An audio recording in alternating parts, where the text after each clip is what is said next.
Hey, my name's Dion and I'm second year apprentice here at Auto Response, and I'm about to do my second CV boot. Let's get it done. All right, Dion. What's going on? Second CV boot, yeah? Yep. Tell me how you want to tackle this one and I'll see if you're on the right track. Take this bolt off. Yeah, keep going. To get this ball joint loose and out. Yep. Yeah, So the nut that's in there. The nut in there. Yep. And then I'll be able to hopefully move this out of the way. All right. And then get the CV out. Yep. This is a little bit different to a two-wheel drive. Yep. These four-wheel drives have a really, really long shaft in here, so you can't actually do it that way. Okay. The other thing too, if you have a look under here, mate, see these have got two bolts here?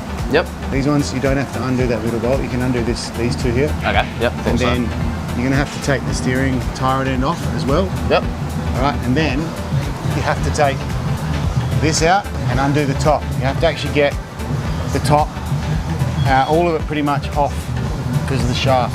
Yep. We're going to try and undo the bottom and this steering rack. Make sure you take the ABS wire off as well again, so you don't damage it. And we're going to try and leave this bolt on and see if there's enough room to lift it out that way. Cool. All right, some four-wheel drives, you have to take this whole hub assembly off. This one we shouldn't have to, all right? Sweet. So here you go. Any questions, come and ask me. Will do. Legend. Guru. Guru reckons. I do have a question. Yep. When you get this, before I go anywhere, getting this tire end off, have you got one of these off before? No. Never got one off? Never. So these are tapered fit. Yep. So you need to get this split pin out and then loosen the nut, but leave the nut on there because you can use a tool to get it off, but I'm going to show you a really quick way with a hammer to knock that and shock it out. Cool. All right, so when you get to that point, come and get me. Right, you up to that step? Yep.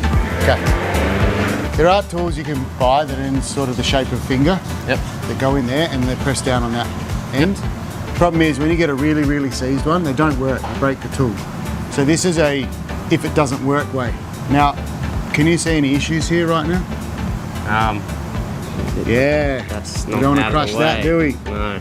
So the idea is you need to shock this Yep. on the heaviest part of the hub. If you can't get a heavy part of the hub, you need to get another big hammer on the other side to balance the shock, to make it shock in the middle of that. Yep. Because it's a tapered bearing. So literally, you have to really hit this, dude.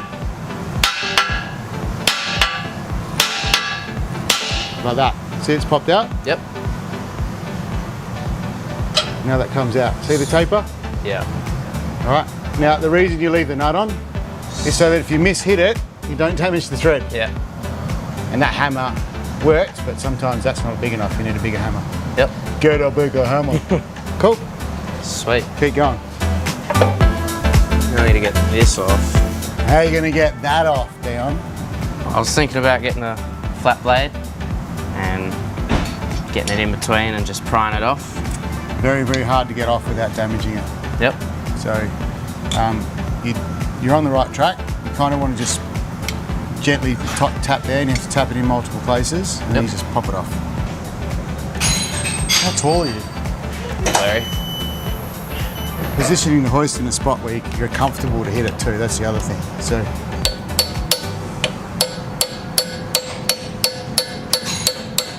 see how it still doesn't matter what you do, they always do that. Yep.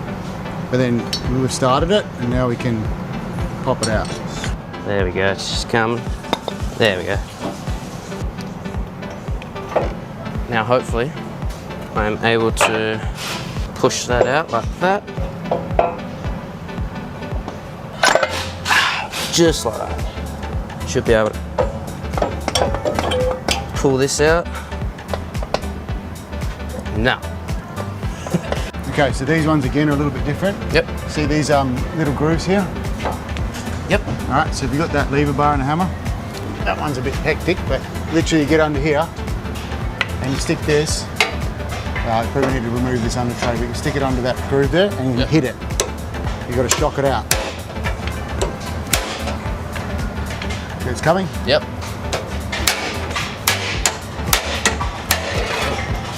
Drain tray for the oil? We need a drain tray. Quick, no! We have to fill up the diff as well, mate. So both sides will do that. There you go. That's your CV.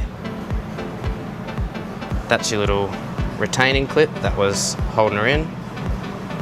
And we're about to change this boot. For this new boot, we got it on.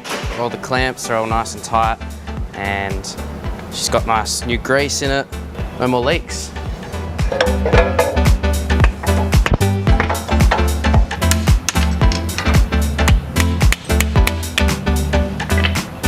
It's all in.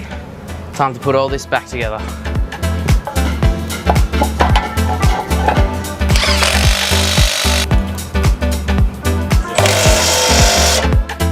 Look at you go, you guru. I'll show you how to bend these too. Yeah. See, it's got a long end and a short end. Yep. This makes them look really neat. So you stick it all the way through.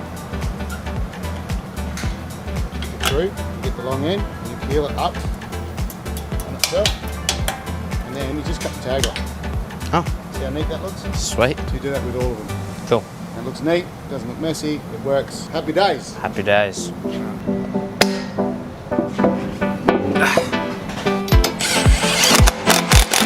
Finishing touch. Job's all done. Pretty confident now. That was my second CV boot. I'm pretty confident I can do it again, and no dramas.